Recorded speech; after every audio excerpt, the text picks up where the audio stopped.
ஆஹா,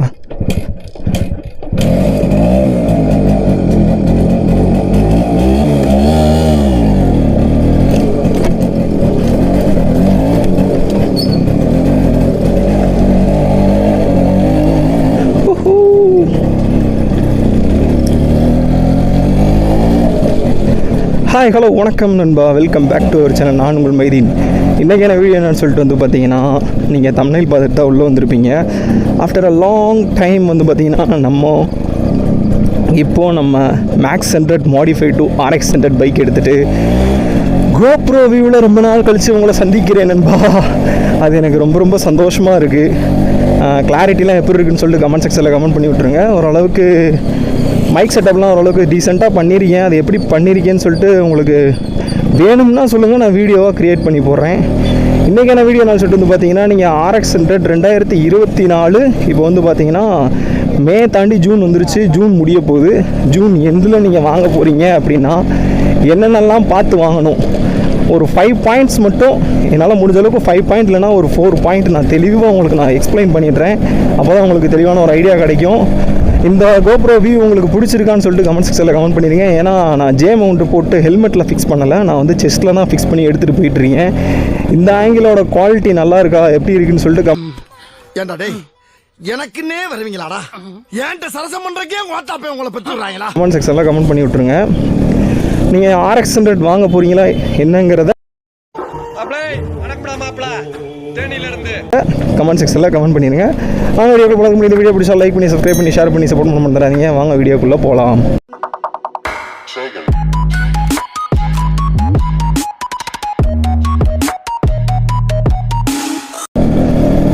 so நண்பா, நீங்கள் இப்போ தான் RX 100 வாங்க போகிறீங்க அப்படின்னா ஒரு பஞ்சாயத்து உள்ள நீங்கள் இந்த 5 பாயிண்ட்டை மட்டும் நீங்கள் நோட் பண்ணிக்கோங்க.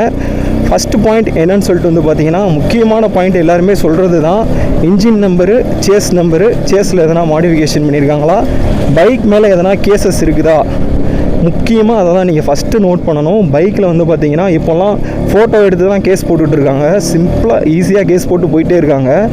ஸோ நீங்கள் வந்து பார்த்தீங்கன்னா ஃபோட்டோ எடுத்து கேஸ் போடுற மாதிரியான இது இருக்கா என்ன ஏதுன்னு சொல்லிட்டு அந்த வெப்சைட் நேம் வந்து பார்த்தீங்கன்னா உங்களுக்கு நான் கொடுத்துறேன், டிஸ்பிளேயில் கொடுக்குறேன். அதை நீங்கள் செக் பண்ணி பார்த்துக்கோங்க. உங்கள் வண்டியில் எதனா வந்து பார்த்தீங்கன்னா மிஸ்டேக்ஸ் இருக்குதா, அதாவது நீங்கள் வாங்க போகிற வண்டியில் ஏதாவது கேஸ் போட்டிருக்காங்களான்னு சொல்லிட்டு பார்த்துக்கோங்க. இதுதான் ஃபஸ்ட்டு முக்கியமான point. Engine number, chassis number புக்கில் இருக்க மாதிரி இருக்கான்னு பார்த்துட்டு வண்டி மேலே கேஸ் இருக்கான்னு பார்த்துக்கோங்க. இது ஃபஸ்ட் பாயிண்ட். செகண்ட் பாயிண்ட் என்னன்னு சொல்லிட்டு வந்து பார்த்தீங்கன்னா, முக்கியமான பாயிண்ட்டு வண்டி புக்கு இருக்குது பார்த்தீங்களா, அந்த புக்கு வந்து பார்த்தீங்கன்னா இப்போல்லாம் அப்டேட் பண்ண எல்லாருக்குமே வந்து பார்த்தீங்கன்னா கார்டாக தான் கொடுக்குறாங்க. கார்டாக தான் எனக்கு தெரிஞ்சு FC போட்டதுக்கப்புறம் கார்டாக தான் எல்லோரும் கொடுக்குறாங்கன்னு நினைக்கிறேன். அந்த புக்கு வந்து பார்த்தீங்கன்னா கார்டாக இருக்கணும். கார்டாக இல்லாமல் ஜெராக்ஸாவோ இல்லை ஏதாவது ஒரு வேறு மாதிரி எதனா மாடிஃபை பண்ணதாவோ இருந்துச்சுன்னா கண்டிப்பான முறையில் அதை நீங்கள் வாங்காதீங்க. அதை நான் உங்களுக்கு சஜஸ்டும் பண்ண மாட்டேன். அதை நீங்கள் வாங்கவே கூடாது எனக்கு தெரிஞ்சு. செகண்ட் பாயிண்ட், முக்கியமான பாயிண்ட் அதுதான். அது கார்ட் ஷேப்பில் இருக்குதா இல்லை புக்காக வச்சுருக்காங்களான்னு சொல்லிட்டு ஆய்வு வருதுண்ணே, கரெக்டாக செக் பண்ணி பார்த்துக்கோங்க. இதுதான் ரெண்டாவது முக்கியமான பாயிண்ட்டு. மூணாவது பாயிண்ட் என்னன்னு சொல்லிட்டு வந்து பார்த்தீங்கன்னா, வண்டியில் புக் இருக்குது, FC இருக்குது, எல்லாம் பர்ஃபெக்டாக இருக்குது, ஓகே ப்ரோ அப்படின்னு சொன்னதுக்கப்புறம் வண்டியோட கண்டிஷன் எப்படி இருக்குன்னு பாருங்கள். ஒரு சிலர் என்ன பண்ணுவாங்கன்னா, வண்டியோட இன்ஜின்லேயும் சரி எல்லா ஸ்பேரையுமே வந்து பார்த்திங்கன்னா ஃபஸ்ட் காப்பி வாங்கி போடுவாங்க, ஒரிஜினல் வாங்கி போட மாட்டாங்க. ஃபஸ்ட் காப்பியில் தான் நிறையா பேர் வந்து பார்த்திங்கன்னா போட்டு ஏமாற்றிட்டுருக்காங்க. எக்ஸாம்பிள் உங்களுக்கு நான் சொல்லணும்னா, நம்ம புதுப்பேட்டை மார்க்கெட்லலாம் வந்து பார்த்திங்கன்னா பெரும்பாலும் வந்து பார்த்திங்கன்னா தெஃப்ட் பைக்கெலாம் சேல் பண்ணுறப்போ இந்த மாதிரியான ப்ராப்ளம்ஸ்லாம் வந்து பார்த்திங்கன்னா அதிகமாக ஃபேஸ் பண்ணுறாங்களாம். அதாவது நம்ம சப்ஸ்கிரைபர்ஸ் வாங்கின எல்லாருமே, அதாவது RX 100 பைக்கை பார்க்க போன எல்லாருமே இதை தான் சொன்னாங்க. ஸோ இதை நீங்கள் முக்கியமாக நோட் பண்ணிக்கோங்க. மெயினான பாயிண்ட் இது தான், மூணாவது பாயிண்ட்டு. ஓ டிராஃபிக் ஆடியோ குவாலிட்டிலாம் நல்லா இருக்கா நண்பா? நல்லா இருக்குதா நல்லா இல்லையான்னு சொல்லிட்டு கமெண்ட் செக்ஷனில் கமெண்ட் பண்ணி விட்ருங்க. ஓ ஃபுல் டிராஃபிக்.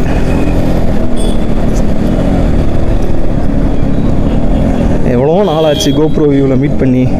இந்த வீடியோ பிடிச்சா இன்னைக்கு கூட போறவங்க தொல்லை தாங்க முடியலையே. எங்கடா போறாங்க இவங்கலாம்? டேய் எங்கடா போறாங்க, எங்கடா போறீங்க எல்லாரும்? கண்டிப்பாக நிறைய பேருக்கு ஷேர் பண்ணி விட்டு சப்போர்ட் பண்ண மறந்துடாதீங்க. எதுக்கு வராங்க இவங்கலாம்? என்ன ஒரு இதா இருக்காங்க, டிராஃபிக்காவே மாத்துறாங்க இந்த ஊரை. டிராஃபிக். ஓ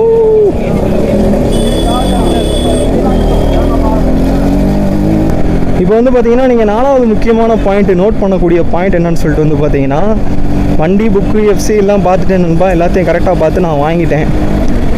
அந்த வண்டி வந்து பார்த்தீங்கன்னா எந்த விதமான கேஸும் இல்லை, கரெக்டாக நான் பர்ஃபெக்டாக வாங்கிட்டேன் அப்படின்னு சொல்லிட்டு வந்து பார்த்தீங்கன்னா, இந்த மாதிரி ஆட்டோக்காரங்க பின்னாடிலாம் போகிறப்போ பார்த்து போங்க. ஏன்னா லெஃப்ட்டு ஆனால் இண்டிகேட்டரும் போட மாட்டாங்க, ஒன்றும் போட மாட்டாங்க அந்த ஷேர் ஆட்டோக்காரங்களாம். ஏன்னே இப்படி பண்ணுறாங்கன்னே தெரில. இண்டிகேட்டரும் போடுறதில்ல, ஒன்றும் போடுறதில்ல, அப்படியே சடனாக திருப்பிடுறது, அவங்க தாத்தா விட்டு ரோடு மாதிரி திருப்பிடுவாங்க. ஸோ இப்போ நான் அந்த பாயிண்ட்டை விட்டு போயிட்டேன் பாருங்கள். 4வது முக்கியமான பாயிண்ட் என்னன்னு சொல்லிட்டு வந்து பார்த்தீங்கன்னா, நீங்கள் எந்த இதில் வாங்குறீங்க, அதாவது எந்த டிஸ்ட்ரிக்டில் வாங்குறீங்கிறத பொறுத்து தான் இருக்குது. இப்போது எஃப்சி இல்லாமல் எஃப்சி இருக்கிற வண்டி வாங்குறேன் நண்பா, அது பஞ்சாயத்து இல்லை. இப்போ எஃப்சி இல்லாமல் இருக்கிற வண்டியை நான் வாங்குகிறேன் அப்படிங்கிறப்போ எப்படி வாங்கணும் அப்படின்னு சொல்லிட்டு தான் உங்களுக்கு கொஸ்டின் இருக்கும். முக்கியமான கொஸ்டினாகவே அதாக தான் இருக்கும். ஸோ நீங்கள் வந்து பார்த்தீங்கன்னா எஃப்சி இல்லாமல் வாங்குறீங்க அப்படிங்கன்னா முடிஞ்ச அளவுக்கு உங்கள் டிஸ்ட்ரிக்ட்குள்ளேயே வாங்கிக்கோங்க. அதாவது வெளியே எதுவும் டிஸ்ட்ரிக்ட் பக்கம் போகாமல் முடிஞ்ச அளவுக்கு உங்கள் டிஸ்ட்ரிக்ட்குள்ளே வாங்க பாருங்கள். அதிகமான தூரம் போனீங்கன்னா, நீங்கள் அதிகமான தூரத்தில் இருக்கிற, அதாவது இப்போ நானே வேலூரில் இருக்கேன்னு வச்சுக்கோங்க. இப்போ நான் வந்து பார்த்தீங்கன்னா திண்டுக்கல் ரிஜிஸ்ட்ரேஷன் வண்டி வந்து வாங்குகிறேன், எஃப்சி இல்லாமல் வாங்குகிறேன் அப்படின்னா, இந்த இடத்துலையே போய் போடுறதுக்கு ஏகப்பட்ட ரூல்ஸ் அண்ட் ரெகுலேஷன்ஸ் பேசுவாங்க. அதாவது பழைய பைக்ஸுக்கு வந்து பார்த்தீங்கன்னா ரூல்ஸ் அண்ட் ரெகுலேஷன்ஸ் பேசுவாங்க. இதே நீங்கள் அந்த பைக்கோட லோக்கல் ஆர்டிஓவில் போய் பேசுனீங்கன்னா ஈஸியாக நீங்கள் வாங்கிடலாம். அதாவது நீங்கள் அந்த லோக்கல் ஏரியாவாக இருந்தீங்கன்னா ஈஸியாக வாங்கிடலாம். அதர் ஸ்டேட்டு இல்லாட்டி அதர் டிஸ்ட்ரிக்ட் பைக்கில் இருந்துச்சுன்னா வாங்குறதுக்கு கொஞ்சம் கஷ்டமாக இருக்கும். ஸோ அதை நீங்கள் கன்சிடர் பண்ணிக்கோங்க. அதனால தான் சொல்கிறேன், முக்கியமாக நீங்கள் எஃப்சியோடு வாங்குறது நல்லது. எஃப்சி ப்ளஸ் க்ரீன் டேக்ஸ் எல்லாம் பர்ஃபெக்டாக இருக்கா, இன்சூரன்ஸ் எல்லாம் போட்டிருக்காங்களா, என்ன ஏதுன்னு சொல்லிட்டு எல்லாத்தையும் பார்த்து வாங்குறது நல்லது. அதனால தான் நான் முக்கியமாக சொல்கிறேன், எஃப்சியோட வாங்குங்கன்னு சொல்லிட்டு. ஸோ 4வது முக்கியமான பாயிண்ட் இதுதான்.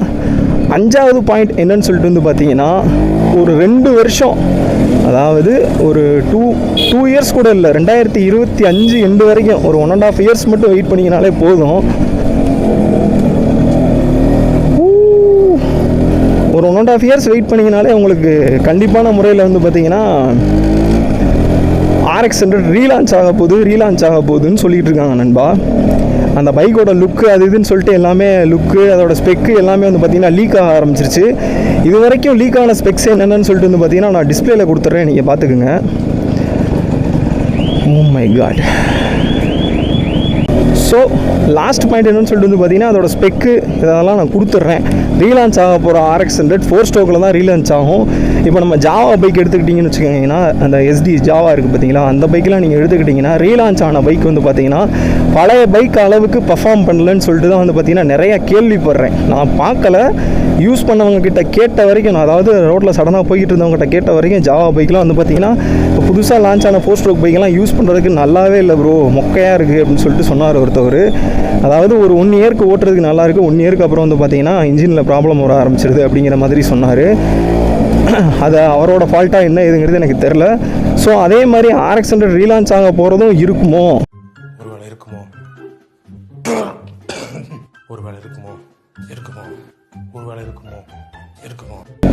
ரீலான்ச் ஆக போகிறதும் அதே மாதிரி இருக்குமோன்னு சொல்லிட்டு உங்கள் நிறைய பேருக்கு டவுட் இருக்கும். எனக்கு தெரிஞ்சு ரீலான்ச் ஆகிற வரைக்கும் நம்ம வெயிட் பண்ணி தான் பார்க்கணும் நண்பா. ரீலான்ச்சு ஆகிற வரைக்கும் வெயிட் பண்ணி பார்க்குறது தான் எனக்கு தெரிஞ்சு நல்லது.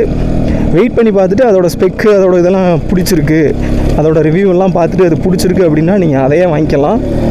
நான் சொல்ல வர்றது என்னென்னா, மேக்ஸிமம் அதை ரீலான்ச் பண்ணாங்கன்னா ஒரு 100cc-லேருந்து 150cc பைக் வரைக்கும் தான் அவங்க ரீலான்ச் பண்ணுறதுக்கு சான்சஸ் இருக்குது. எனக்கு தெரிஞ்ச 100cc ஆர் 125cc பைக்காக தான் ரீலான்ச் பண்ண முடியும். ஏன்னா அந்தளவுக்கு அதை பழைய பாடி ஷேப் கொண்டு வரணும் அப்படின்னா, சாரி ஸ்பீட் பிரேக்கர் மிஸ் பண்ணிட்டேன், பழைய பாடி ஷேப் கொண்டு வரணும் அப்படின்னா அது கொஞ்சம் கஷ்டம். அது அப்படி கொண்டு வரும்போது ஏரோடைனமிக் அந்த ப்ராப்ளம்லாம் வரும்.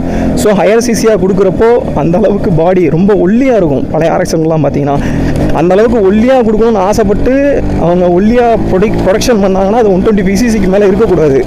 150cc கொடுத்தாங்கன்னா அது கொஞ்சம் பல்காக இருக்கணும்.